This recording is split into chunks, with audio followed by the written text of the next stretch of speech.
bidashoboka, bya bindi wabonaga byanze, bya bindi wabonaga wakubise hirya no hino ukabona ntabwo birimo bikunda, Imana ivuganye nawe aya masaha ko ije kubihindura. Hari ibintu ngo hari ibintu Imana ije guhindura mu buzima bwawe. Haleluya. Turi hano kubera ko hari ibyo Imana yahinduye, turi mu munezero, turi mu byishimo, hari ibintu Imana yahinduye muri twebwe, ariko ngo uzaniye indi nkuru muri aya masaha ivuga ngo hari ibyo Imana ije guhindura ku buzima bwawe. Haleluya. Sifa kwa Mungu. Hari ibintu Imana ije guhindura ku buzima bwawe. Nubwo uyu munsi urishimye, ariko hari ibindi urimo ushaka ko Imana ikora. Hari izindi ntambara uri kubona imbere yawe. Umumotari tuzanye tuje turimo tuvuga ngo umuntu aba afite umunezero, ariko ku ruhande hari ibimubabaje. Ni ibintu bihora bimeze ukubyivanga, ariko hari ibyo Imana ije guhindura ku buzima bwawe mu izina ryayo. Niyo nashaka nkiyicarira, hari icyo Imana ije guhindura ku buzima bwawe. Bya bindi wabonaga bidashoboka, bya bindi wabonaga byanze, bya bindi wabonaga wakubise hirya no hino ukabona ntabwo birimo bikunda, Imana ivuganye nawe aya masaha ko ije kubihindura. Hari ibintu ikoze, bya bindi wabonaga byananiye abana b'abantu wakubise hirya no hino bikaba byanze, hari icyo Imana ibikozeho mu izina ryayo. Haleluya. Dusomye inkuru z'Abayuda, tubonamo Abayuda, Esiteri, Morodekayi, Hamani, Mwamikazi n'abandi, ariko ndashaka kongera kukwibutsa imbaraga z'amasengesho, imbaraga z'Imana. Imana turi imbere, duhora imbere, ni Imana y'inyembaraga, ni Imana y'inyamaboko, yuzuye icyubahiro no gukomera. Rero uyikomezeho, n'ibitari byashoboka ije kubishobora, si uko yabinaniwe, ahubwo n'isaha itaragera. Bibiliya iratubwira ngo uyu Hamani ngo umwami yaramuzamuye. Ntabwo ayo magambo yose twayasomye, ariko uze gusoma iki gice cyose kugira ngo wumve iyi nkuru, iraryoshye cyane. Ngo umwami yazamuye Hamani aramukuza muri iki gihugu. Hamani nawe ngo ubwibone burazamuka, mbese akumva ko abantu bose bagomba kumupfakamira. Ariko Morodekayi wari waramenye Imana, Umuyuda wari waramize Imana n'umwana wayo n'umwuka wera, muri we yari azi ko Imana yonyine ariyo yo gupfukamirwa. Arangije ngo yanga kumupfukamira, yanze kumupfukamira, babibwira Hamani. Hamani ngo ararakara, ashaka kurimbura Morodekayi, ariko kubera ko yari yamaze kumenya amakuru y'Abayuda, ko Abayuda bose bibitse n'imbaraga z'Imana, aravuga ati nindimbura Morodekayi gusa ntacyo ndaba nkoze, n'ubundi n'abandi Bayuda basigara bazakomeza kunsuzugura. Nicyo cyabimuteye, yari yamaze gusobanukirwa ubwoko bw'Abayuda. Aravuga ati nindimbura Morodekayi gusa, n'abandi Bayuda bamaze kuba benshi mu gihugu cyacu, nabo bazakomeza bansuzugura. Ngo Satani yuzura umutima we, yigira inama zo kurimbura Abayuda bose. Ariko turashimira Imana ko tubitse byavuzwe n'Imana, ntabwo dupfa gupfa uko bibonetse, ntabwo byakunda. Hari ibintu bitakwemera mu buzima bwawe bitewe n'icyo uri cyo cyangwa cy'Imana ibishakamo cyangwa icy'Imana igutega inyamo. Hanyuma ngo yigira iyo nama, ariko iyo usomye cyangwa mu bindi bitabo bigaragara ko ngo Morodekayi yari amaze iminsi arose inzozi zimwereka ko agiye kurwanya intambara, ariko akazatsinda, ariko ntiyamenya, ntiyasobanukirwa ibyo ari byo. Nawe akenshi hari ibyo guca mu ntambara, Imana yabanje kukurotesha, hari amakuru ufite, hari ukuntu warose, ariko ntusobanukirwe. Ariko wamara kugera muri za ntambara ugahita wibuka iby'Imana yavuganye na.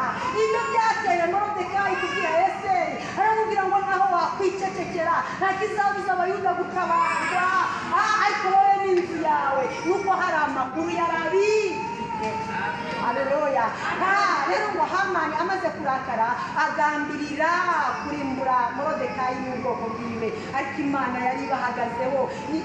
Imana yari kumwe nabo uwo munsi, iri kumwe natwe uyu munsi. Humura n'ubwo ubona hari intambara zikugoye, ariko Imana iri kumwe nawe. Hanyuma Imana irinda Abayuda. Bibiliya tubwira ngo mu bice bine ngo bagize umwete wo gusenga. Nawe ndagushishikariza gusenga, ba hafi y'Imana, egera Imana. Bya bindi byose byari bigoye umutima wawe iraje ibigenze neza. Ngo barasenga, umunsi wa mbere barasenga kabiri uwa gatatu hanyuma Esiteri yiyumvamo imbaraga. Ndashaka kugira ngo tugwize imbaraga z'umutima muri twebwe mu izina ngo yiyumvamo imbaraga zo kujya imbere y'umwami mu gihe kitari cyemewe kujya imbere y'umwami. Yego hari igihe duhura n'ibigeragezo ukumva ucitse intege ukumva uranamutse, ariko ndagusabira kugirana ubusabane n'Imana ku buryo aho uzajya ugera hose uzajya wiyumvamo imbaraga z'ubutsinzi mu izina rya Yesu. Kwizera niko kudushoboza kurwana intambara kandi tukanesha. Rero mureke twegerane n'Imana tugwize imbaraga z'umutima zidushoboze kwizera ko ibyo tubona ko bidakunda biza gukunda mu izina rya Yesu. Esiteri agira imbaraga zo kwizera, aravuga ati ndiyumvamo ineza y'Imana, nagiye naho napfa ariko mfe. Mbese ngo yemera kujya guhakirwa bene wabo. Mwageze imbere y'umwami, umwami amutunga inkoni. Ndashaka kukubwira akantu nshaka kugeraho, ngo agezeyo arangije asaba inkera yo kugira ngo abane n'umwami na Hamani. Muri icyo gihe ngo yiyumvamo kudahita avuga icyamujyana. Mwumvire umwuka, mwumvire Imana, mwumvire ijwi ry'Imana. Ibintu byose ntugapfe guhubuka, oya ujye wumvira umwuka mu buzima bwawe bwa gikristo, mu buzima bwawe bwo gusenga. Bizagushoboza kugendana n'Imana kandi ugere ku cyo Imana igushakaho mu izina rya Yesu. Ari umwami yari yamuhaye ikaze, yari yemerewe kuvuga icyari kimuzanye, ariko ngo yiyumvamo kudahita bivuga, ngo yongera gusaba indi nkera ya kabiri kugira ngo azabonane n'umwami na Hamani munsi. Uri buke ajya muri iyo nkera ya kabiri niwe Imana yabujije amahoro umwami, abura ibitotsi ngo ajya mu bitabo. Bose kavamungu ageze mu bitabo asangamo inkuru yuko hari abagabo babiri baburiye umwami, ngo benda ahari umuntu waburiye umwami, abagabo babiri benda kumwica, bahita akanguka. Haleluya, sifa kwa Mungu. Uyu muntu hari ikintu yahawe, aribaza. Hari igihe wumva ibintu atari ngombwa kubivuga muri icyo gihe, na Imana irimo irakora, imbaraga z'Imana zirimo zirakora. Iyo uhubutse rero hari igihe utagera ku cyo Imana yashakaga ku buzima bwawe. Rero tujye twumvira umwuka mu buzima bwacu bwose mu izina rya Yesu. Ngo baraye bari bujye muri iyo nkera, umwuka w'Imana arakora, abuza umwami ibitotsi kugira ngo ibintu bize kugenda neza. Umwami akibaza ngo hari icyo yahawe, baravuga bati ntacyo. Barabaza ati ninde uri hanze aho? Naho ngo Hamani yaraje gusaba Morodekayi ngo amushyire kuri rwa rumambo yasize amanitse. Naho umwuka w'Imana arimo arakora, aje kugira ngo ahubwo ari ujye urujyaho. Igihe cy'Imana cyageze. Mureke twumvire umwuka mu izina. Ese ari kumva Imana yikora amakiga bateranye abantu mu izina. Oya, hari ukuntu Imana ikora bya bintu wabonaga mbese bikwasamiye, umwuka w'Imana akabizanisha ineza yayo, akanyuranya ibihe, akanyuranya iminsi, akanyuranya ibihe. Imana ijya ibigenza neza. Hanyuma ngo baravuga ngo ni Hamani. Bati ngwino Hamani, hari amakuru mfite.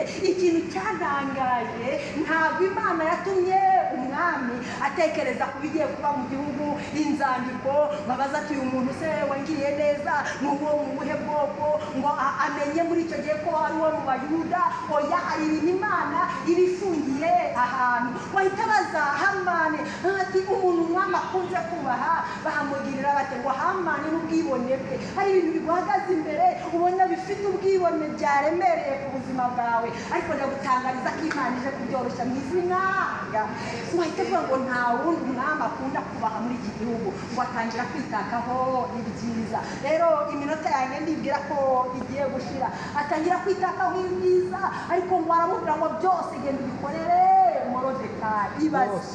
Ibaze uje gusaba umuntu ngo bamubambe, ugeze imbere y'umwami aguhaye itegeko ridakuka ngo genda ubikorere wa muntu waruje gusaba. Nawe Imana iranyuriye mu izina rya Yesu. Imana iranyuriye mu buzima bwawe, Imana igira ibintu ihindura mu izina rya Yesu.